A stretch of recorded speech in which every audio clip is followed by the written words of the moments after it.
खुलुमबाय आङो बे समाव जोंनि 4 नं जुमदुवार समस्तिनि सिङाव थानाय रायजो राजा आइ आफा बिदा फंबाय बिब' बिनानाव बयनिसिमबो गोसो गोरबोनिफ्राय अननाय आरो मोजां मोननायखौ आङो खर' गंग्लायै आङो बावहरग्रोनाय जाबाय। आङो ससियेल मिडियायाव मोखां बिजाबाव आङो ओंखारबोनो आङो गोसो गैयामोन। नाथाय बिपिएफनि माखासे दैदेनगिरिफोर जाय दैदेनगिरिफोरा जोंनि इउपिपिएलनि माखासे दैदेनगिरिफोरनि सायाव आक्रमण खालामबाय थानाय,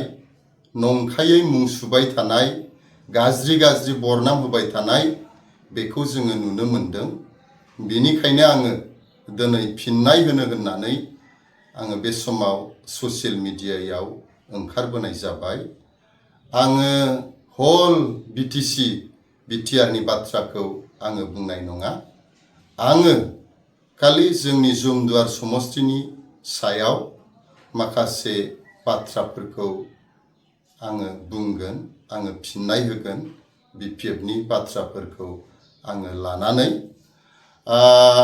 बावैसो सान सिगां जोङो ससियेल मिडियायाव आरो मेल मिटिंआव बिपिएफनि माखासे दैदेनगिरिफोरनि जाय दैदेनगिरिफोरा जोंनि मानगोनां जुमदुवार समस्तिनि एमसिएलए श्रीजुत रेवरेवा नार्जारी सारखौ मोननैसो दल सोलायनायनि थाखाय मोख्राजों थुलुना खालामबाय थादों। ओरै बारलाय हरै बारलाय बेफोरबायदि बाथ्रा बुंनानै हाजिगदावबाय थादों, इयारखि खालामदों। जोङो बेखौ नुनो मोनदों। दा बाथ्राया जाहैबाय रेवरेवा नार्जारी सारा मोननैसो दल सोलायनायनि थाखाय जुदि मोख्रा जाबायब्ला नोंथांमोननि बिजाथि मानगोनां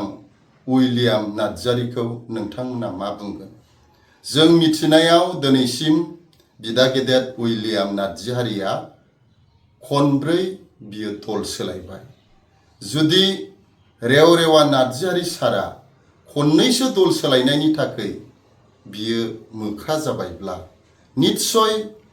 उइलियाम नार्जारी बिथाङा खनब्रै बियो दल सोलायबाय, बियो मोख्रानि बियो बिफा, मोख्रानि बियो बिमा जागोन, नंगौना नङा? आरो मोनसे बाथ्राखौ रायजो राजाफ्रा सिन्था खालाम, गोथौयै बिजिरनानै नाय। एमसिएलए एमएलए फोरनि गेजेराव बियो जायो, माखासे बाध्यता जायो आरो खालि रेवरेवा नार्जारी सारल' नङा। जोंनि बिटिसिआव नोंथांमोना रायजो राजाफोरा एसे खेल खालामनानै नाय। रेवरेवा नार्जारीनि उनाव राजिब बांगाल सार, धनन्जय बसुमतारी सार, जय मसाहारी सार, सायखं बसुमतारी सार बिथांमोनखौ दल सोलायनायखौ जोङो नुनो मोनदों। आरो आसामावबो नाय, गोबांथार एमएलएफ्रा कंग्रेसनिफ्राय बिजेपिआव फैनाय जोङो बेफोरखौ जोङो नुनो मोनदों। एमसिएलए आरो एमएलए फोरनि गेजेराव बियो जाखायो सम सम परिबेसखौ लानानै। नाथाय आङो बेखौसो आङो कुइसन खालामनो लुबैयो, उइलियाम नार्जारी बिथाङा मानि बाध्य जादों? बिथाङाथ' सासे थिखादारसो। जों मिथिनायाव गाव बुंनाय बायदिब्ला ससियेल वार्कार होननानै बिथाङा गावखौ बुंनानै लायो। खनब्रै गाहाम दल सोलायनांगौनि बेहा मानि बाध्य जादों? बिथाङा बिजनेसमेनसो, बिथाङा ससियेल वार्कारसो। बिनि फिननायखौ जोङो इउपिपिएलनि जोङो सासे दैदेनगिरि आरो रायजो राजा जानानै जोङो नेनानै थाबाय। आरो बिनि उनाव आङो बुंनो लुबैयो जे बिपिएफनि बिजाथि मानगोनां बिदा गेदेर उइलियाम नार्जारी बिथाङाबो गोबां बाथ्राफोर, जे बाथ्राफोरखौ बियो देदगानानै बुङो, अहंकारै बुङो, प्रेक्टिकेलि खुनु सरसा गैयालासे बाथ्राखौ बुंबाय थानायखौ जोङो नुनो मोनदों। आङो बिदा गेदेर उइलियाम नार्जारी बिथांखौ मोनसे बाथ्राफोरखौसो आङो बुंग्रोनो आङो बे समाव आङो लुबैदों। दुगाफोरनि सायाव इसोराबो गसङो होननाय मोनसे बाथ्रा दं। थारैनो आङो नुदों उइलियाम नार्जारी बिथांखौबो अतिरक्त दुगा नंखाय बाथ्राफोरखौ लानानै हाजिगदावनानै बाथ्रा बुंग्रा, ठाट्टा खालामनानै बाथ्रा बुंग्रा, आं बेखौ आरो आंल' नङा गोबां जोंनि जुमदुवारनि रायजो राजाफ्रा बेखौ खालामगासिनो दङ। आङो नुदों समाव बिथाङा बिनि फिननायखौ मोनगोन, रायजोआ बिनि फिननायखौ होगोन, आंहा बेखौ फोथायनाय दं। दा बिथाङा ओरैबायदि माखासे बाथ्राफोर बुंदों। जोंनि मानगोनां बिटिआरनि चिफ प्रमद बर' सारालायनो जे बिटिसिनि थाखा, बिटिसिनि बाजेट, बिटिसिनि एसअपिडिजों मुंबो डेभेलपमेन्टनि खामानिखौनो मावाखै होननानै बिथाङा बाथ्रा बुंबाय थादों। जा एफा एनै जोंनि बिटिसिआव उन्नति जादों, जे एमएलएफोरनि गेजेरजों जादों, आसाम सरकारा हरनाय गुडउइल आरो गोबांथार स्किमफोरनि गेजेरजों एसे एनै उन्नतिया जादों होननानै बिथाङा बाथ्रा बुंनो नागिरदों। जे बिटिसिनि बाजेटजों एसअपिडिजों फैसाजों मोनसेबो डेभेलपनि खामानिखौ जायाखै होननानै बिथाङा ससियेल मिडियायाव लेक्सारफोराव ओरैबायदि हाजिगदाव बाथ्रा बुंनायखौ जोङो नुनो मोनदों। दा आङो कुइसन खालामनो आङो लुबैदों बिथांखौ, नोंथाङा जुदि जोंनि बिटिसिनि फैसाजों, बिटिसिनि एसअपिडिजों मावनाय खामानि मोनसेबो जुदि नुथाराखैब्ला आं नोंथांखौ खावलायदों, नोंथांनि फंबाय हिसाबै नोंथाङा जोंनि कासाबारियाव फै, कासाबारियाव फैनानै नायफै, आङो नोंथांखौ वेलकाम खालामदों। जोंनि कासाबारि एरियायाव, ओनसोलाव, हालामाव बिटिसिनि फैसाजोंनो जोंहा सुजित नार्जारी मेम'रियेल मोनसे अडिट'रियाम हल जोंहा कासाबारियाव जोंहा जाबाय। कासाबारियावनो जोंहा मोनसे 30 बेडेडनि हस्पिटाल, बेनि कनस्ट्राक्शना कन्टिनिउ जोंहा सोलिगासिनो दं। आरो जोंनि कासाबारि एरियायाव जोंहा पिडब्लिउडि, जोंहा रड्स माखासे कन्टिनिउआव दं, माखासे जोंहा कमप्लिट जाबाय। बुरासारायाव जोंहा कन्टिनिउ मोनसे सोलिगासिनो दं। आरो फाख्रिगुरि दुलागावआव मोनसे कमप्लिट जाबाय, घागसायाव कमप्लिट जाबाय। आरो गोबांथार बिटिसिनि फैसाजों मावनाय खामानिफोर गोबां डिपार्टमेन्टनिफ्राय जोंनि कासाबारि ओनसोलाव जाबाय। नोंथाङा जुदि नुवाखैब्ला आं नोंथांखौ खावलायदों, नोंथाङा फै, आङो नोंथांनो दिन्थिगोन। आरो मोनसे बाथ्राखौ आङो बुंबावगोन, नोंथाङानोथ' मा होननानै बुङो, एग्रिकालचार डिपार्टमेन्टनिफ्राय गणश्याम दास इएमनिफ्राय जोंनि कासाबारियाव नैबे अमा दखान फानग्रा खाथियाव मोनसे स्ट'र, गुदाम नोंथाङानोथ' लुदों। आरो बिनि अनगायैबो नोंथाङा बै जोंनि संकस दै सेराव, खासियाबारि उपेन्द्रपुर सेराव नोंथाङा संकस प्रटेक्शननि एग्रिकालचार डिपार्टमेन्टनिफ्राय नोंथाङा मोनसे गिदिर एमाउन्टनि नोंथाङा माथावरि बानायदों। नोंथाङा रायजो राजाफोरखौ मा बुंनो हास्थायदों? नोंथाङानोथ' बिटिसिनि फैसाजोंनो एग्रिकालचार डिपार्टमेन्टनिफ्राय आरो गोबां डिपार्टमेन्टनिफ्राय नैबे 5 बोसोराव नोंथाङा क्र'रनि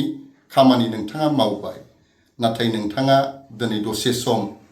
बिपिएफआव फैनानै जेबोखौनो मावाखै होननानै नोंथाङा मुं सुनो नागिरदों, बाथ्रा बुंनो नागिरदों। आं नोंथांखौ धिक्कार खालामदों। आरो आङो मोनसे खोथाखौ नोंथांनि सायाव गोसो गैयामोनब्लाबो आङो दिनै बुंबावनो आङो बाध्य जाबाय। जोंनि बिटिसि ओनसोलनि जुमदुवार समस्तिनि इउपिपिएलनि सा बेसेबां दैदेनगिरिफोरा बा बिजनेसमेनफ्रा नैबे 5 बोसोराव कनस्ट्राक्शननि खामानिखौ मोनखो आं मोजाङै मिथिया, निस्सय गोबां दं। खामानि मावगिरिफ्रा वार्कारफ्रानो होन आरो मा होननानै बुङो कन्ट्राक्टरफ्रानो होन नाथाय आं बेखौसो बुंनो लुबैयो बे बाथ्रानि गेजेरजों नोंथाङाथ' नैबे 5 बोसोराव एखेबारे बिटिसिनि मोनसे डिपार्टमेन्ट जे डिपार्टमेन्टआ एग्रिकालचार डिपार्टमेन्टखौ इएमखौनो नोंथाङा बायदों इएमनि हासुनाय खिनाय जानाय लोंनाय गासिखौबो नोंथाङा दायित्व लाजोबनानै दिनै एग्रिकालचार डिपार्टमेन्टआव जेसेबां बाजेट जायो बे बाजेटखौ नोंथाङानो 80% मावदों होननानै दिनै जों मिथिगौ रायजो राजाफ्रा मिथिगौ होनब्ला नोंथाङा बोरै बुंनो हाखो जे बिटिसिनि फैसाजों जेबो खामानिफोरखौनो मावाखै जेबो उन्नति जायाखै होननानै उइलियाम आदा नोंथां नायगंनानै मुजु नोंनि आथिङाव गोग्लैगोन नायदावनानै मुजु नोंनि मोखाङाव गोग्लैगोन बेखायनो आं खावलायदों नोंथांखौ बिदा हिसाबै मोनफ्रोमबो बाथ्राखौ थाल लायै बुंनो सेस्था खालाम आरो आङो मोनसे खोथाखौ आङो बुंबावगोन नोंथाङा ओरैबायदि बुंदों दाखालिसो हास्रावबारियाव जे जोंनि इउपिपिएलनि माखासे दैदेनगिरिफोरा जेब्ला रायजो राजाजों जोंहा मेल मिटिं जायो आल'सना जायो बे समाव जोंनि दैदेनगिरिफ्रा रायजो राजाया खावलायनाय बायदि माखासे एमारजेन्सि जे लामा बानायनांगौ दालां बानायनांगौ बेफोरनि थाखाय रायजो राजाया खावलायनाय बायदि जोंनि दैदेनगिरिफोरा कन्टिनिउ रायजो हास्थायनाय बायदि लामा रिपेयारिं खालामनानै होदों बाम्बु ब्रिज खालामनानै होदों माथावरि खालामनानै होदों केनेल खालामनानै होदों दा बे बाथ्राफोरखौबो लानानै नोंथांखौ हाजिरदावनायखौ जोङो नुनो मोनदों नोंथाङा ओरैबायदि हाजिरदावदों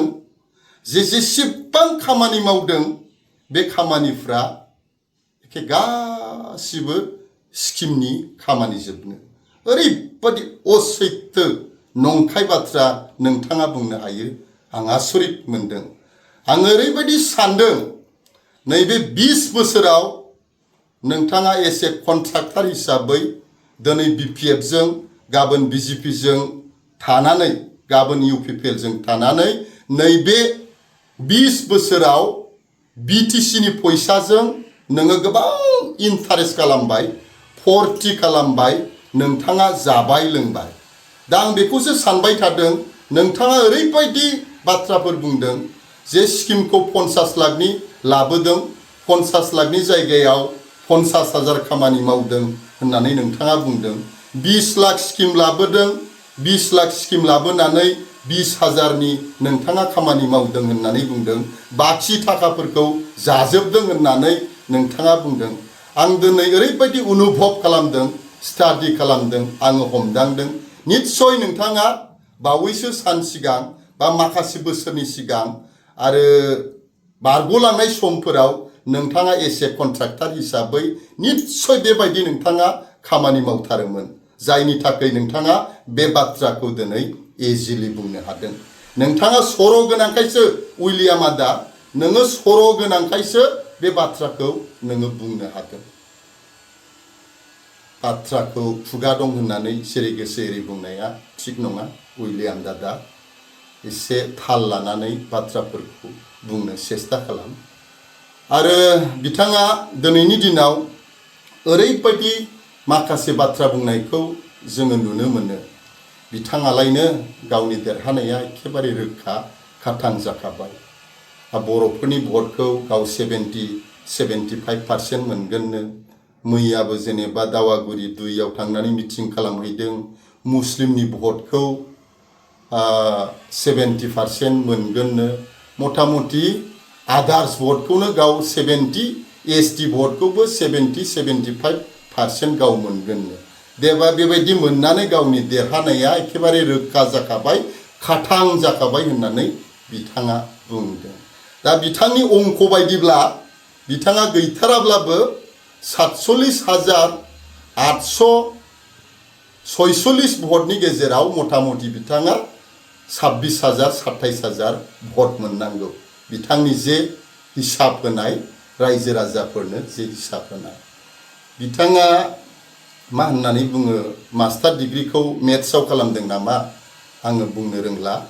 आङो बिथांनि बुंनाय बाथ्राफोरखौ लानानै आङो मिनिनोसो आङो लुबैयो खारन जोंबो एकेबारे प्रेक्टिकेलि गोबां बोसोर जोंबो पलिटिक्स खालामबाय राजनितिक खालामबाय राजनितिकनि नलेजआ खम बेसि माने जोंनियावबो दङ जों दिनै ओरैबायदि नुदों बिसेसकरि बर' भटफोरखौ मा होननानै बुङो 70-75% मोननायनि बाथ्राखौ बिथाङा एकेबारे गोजानाव दोनथ' जों दिनै ओरैबायदि नुदों बिसेसकरि गोबां एरियाफ्राव जोंनि खासाबारि एरियायावनो माखासे बर' गामिफोराव आजि थारिखआव दिनैनि दिनाव उइलियाम बिथाङा मिटिं खालामनो हानायनि केपासिटियाव बिथाङा गैया दिनै बर' गामिफोराव थांनानै बिथाङा बेबायदि खालामो मिटिंखौ अपेन फिल्डआव बिथाङा लानो हाया अपेन फिल्डआव जुदि मिटिं लायोब्ला जोंनि बर' मानसियाथ' ट्राइबेल मानसिया एकेबारे इउपिपिएलआ इउपिपिएलखा बिपिएफआ बिपिएफखा बिपिएफनि मिटिं जायोब्ला इउपिपिएलनि सासेबो मानसिया फैया आरो इउपिपिएलनि मानसि जायोब्ला बिपिएफनि मानसिफ्रा फैया बेखायनो जों नुदों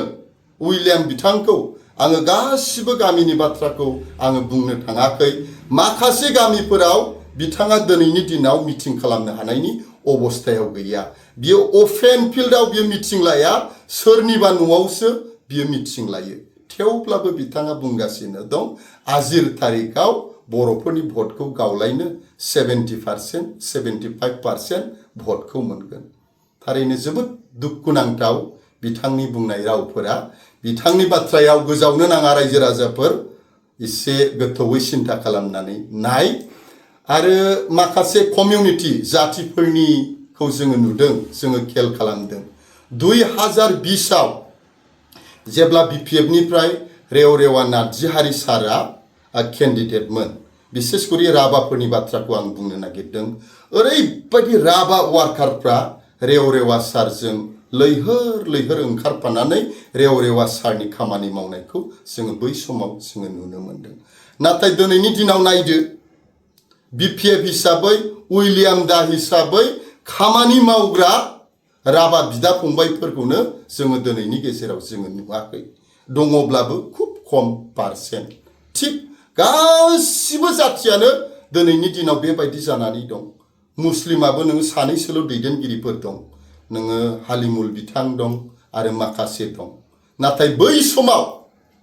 रेवरेवा सारनि जानानै बिपिएफनि जानानै जाय मुस्लिमफ्रा दोलै नोरै ओंखारनानै खामानि मावदोंमोन बे दैदेनगिरिफ्रा आजिर तारिखआव मा होननानै बुङो बिथां उइलियाम नार्जारिजों गैया थेवब्लाबो बिथाङा ओरैबायदि बाथ्रा बुंनो नागिरदों 70%खौ आजिर तारिखआव मुस्लिम हिसाबै गाव मोनगोन ओरैबायदि बाथ्रा बिथांनि बुंनाय बाथ्राफ्रा बिक्तिहीन जेबो ओंथि गैया रायजो राजाफोर फोथायनो नाङा साबधान जा माने आंनि स्टाडियाव बिसेसकरि आंनि स्टाडियाव आङो दिनै नुदों मानगोनां उइलियाम नार्जारिनि जेननाया 100% बियो खाथां खुनु प्रकारैबो मानगोनां उइलियाम नार्जारि बिथाङा जोंनि जुमदार समस्तियाव बियो देरहाया बिनि जेननाया 100% खाथां आङो गासिबो बाथ्राफोरखौ बुंनांगौ दं होननानै बुङोब्ला उननि समफोराव आङो फारि फारि आङो बुंलांगोन आरो मोनसे खोथाखौ आं बुंनो लुबैयो रायजोफोर गभर्नमेन्टआ माब्लाबाबो बिपिएफनि जाला गभर्नमेन्टआ ओइबार जों इउपिपिएलनि जागोन नाथाय मोनसे बाथ्राखौ जोंनि जुमदुवारनि रायजो राजाफ्रा एसे गोसो होनानै खोनासं गभर्नमेन्टआ एखेबारे जोंनि इउपिपिएलनि जागोन प्रमद बर' सारा चिफ जागोन ट्रेक्टर पार्टिनि गभर्नमेन्ट जागोन दा जोंनि जुमदुवार समस्तियाव जुदि नोंथांमोना गोरोन्थि खालामनानै भुल खालामनानै उइलियाम नार्जारि बिथांखौ नोंथांमोना देरहाहोयोब्ला देरहाखांनायनि 2 घन्टानि उनावनो उइलियाम बिथाङा मा होननानै बुङो इउपिपिएलआव बियो थांगोन बे बुस्थुखौ आङो दाथियै गोरायै आङो गोनांथि जायोबा लिरनानैबो होनो आं हायो एखेबारे 100% सियर बियो देरहानानै थाङोब्ला बियो UPPL जों बियो थांगोन बा BJP जों बियो थांगोन